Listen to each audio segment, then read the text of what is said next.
This topic or question is in relation to information, knowledge, Gyan.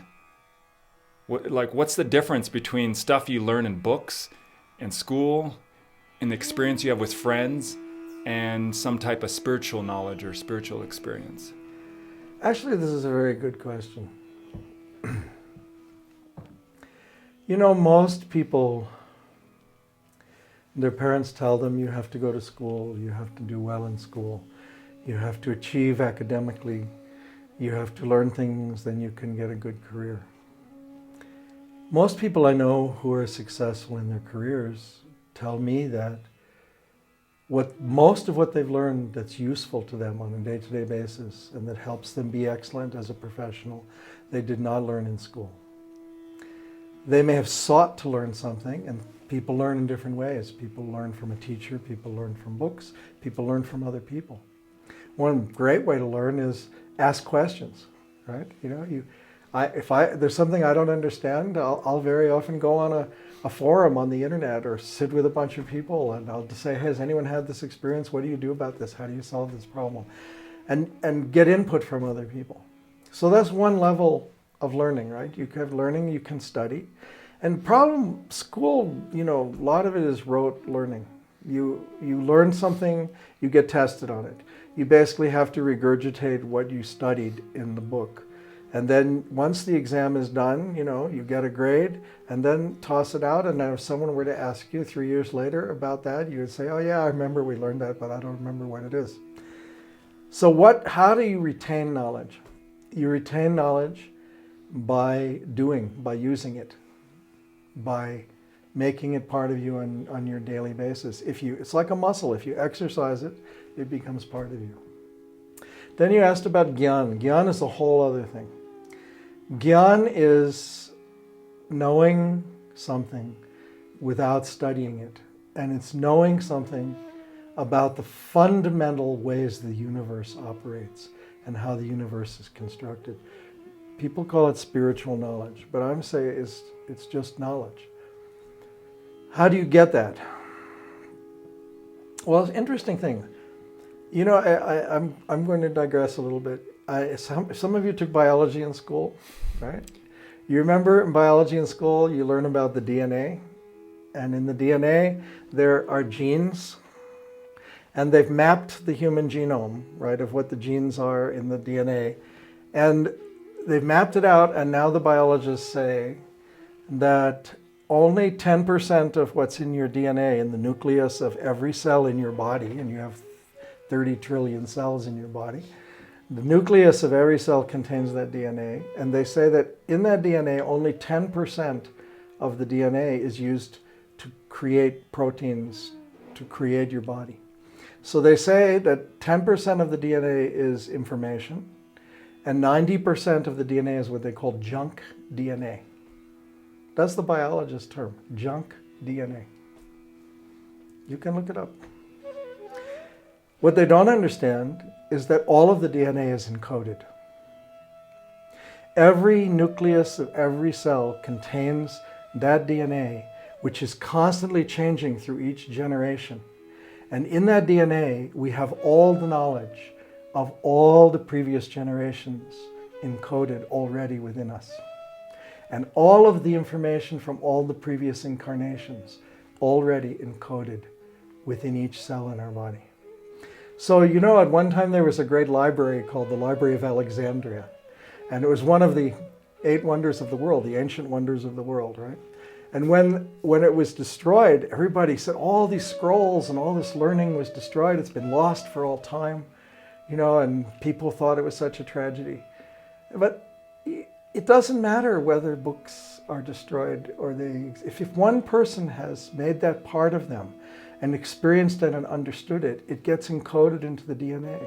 And the DNA gets passed down to each generation. So what I'm saying is we all contain within us all the information from all history back to the origin of the single cell. It's all already encoded in our bodies. So Gyan is when you access that information that's already stored in your genetic computer. How do you do that? First, by shutting off your mind.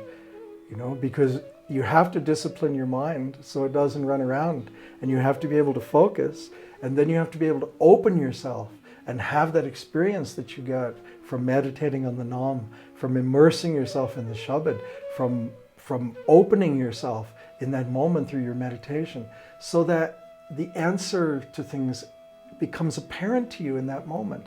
And that kind of knowledge is beyond argument. It's beyond written word. It's inexpressible in words. It's innate knowledge that's inside of you. And when you know it, you know it. You experience it. It becomes part of you. So I'm going to say nothing is lost. It's all there. You just have to access it. That's a biologist speaking, I was a biology major in school. I always loved that concept of junk DNA. What a silly concept. It's like God made 90% junk and 10% useful. Forget it. Does that have anything to do with also the amount of our brain that we access as well? Because I've heard, for example, like just starting with our lungs, most of us breathe very shallow breath, and we don't use the whole capacity, which also more oxygen, we're able to think. And in terms of our brain capacity, that a small fraction of our brain potential is actually used. So, people love to fantasize about these things. We only use 10% of our brain capacity. Boy, I can't wait for the day I use the under 90%. Boy, then I'll be really amazing, Or, aliens came to Earth and they have all the knowledge, and they implanted it, in a crystal buried somewhere. Look, you use all your brain, otherwise you wouldn't have all your brain. What do you think? God just set aside 90% of your brain to sit there and go, well, the other 10% of your brain does stuff. Your whole brain does stuff. What this expression, you only use 10% of your brain, actually means is that of all the information that's flowing through your sensory system and through your nervous system, that you only are aware of a small amount of that information. While you're bending over and tying your shoelace, at that moment the earth is turning. The planets are rotating in their orbits. Suns are exploding and supernovas are happening. One-celled creatures are reproducing under the water. The worms are turning under the earth. The flowers are opening. But you only are focused on your shoelace at that moment. But you can actually, if you sit and meditate and you open yourself and listen to the sound within the sound beyond the sound, the inner sound, the silent sound, you can experience all these things that are happening simultaneously everywhere in the universe, all within you. But the problem is, when you're experiencing everything that's happening in the universe, you're in such a state of bliss that it's pretty hard to tie your shoelace. So God is very smart. He designed our brains so that there's like a funnel, funnel is big on the top and small on the bottom. So in the funnel, the entire universe sits full of light and stars. And at the bottom of the funnel, we focus on our shoelace and tie it.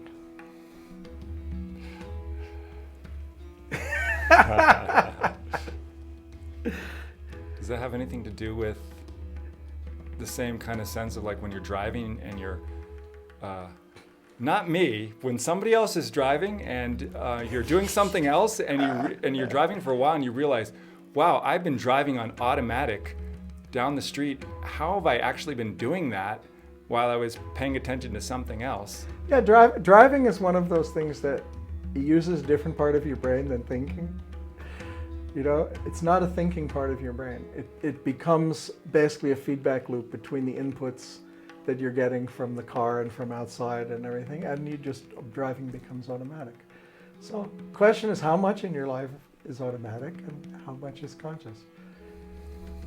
I told you, I fell asleep when I was driving. I told you this story, didn't I? I don't remember. I used to drive 110 miles I had to drive to work each day and home. And I was teaching recording engineering at a recording studio. And I was getting up very early in the morning, and then after my sadhana, I'd have my breakfast, get in the car, drive to work.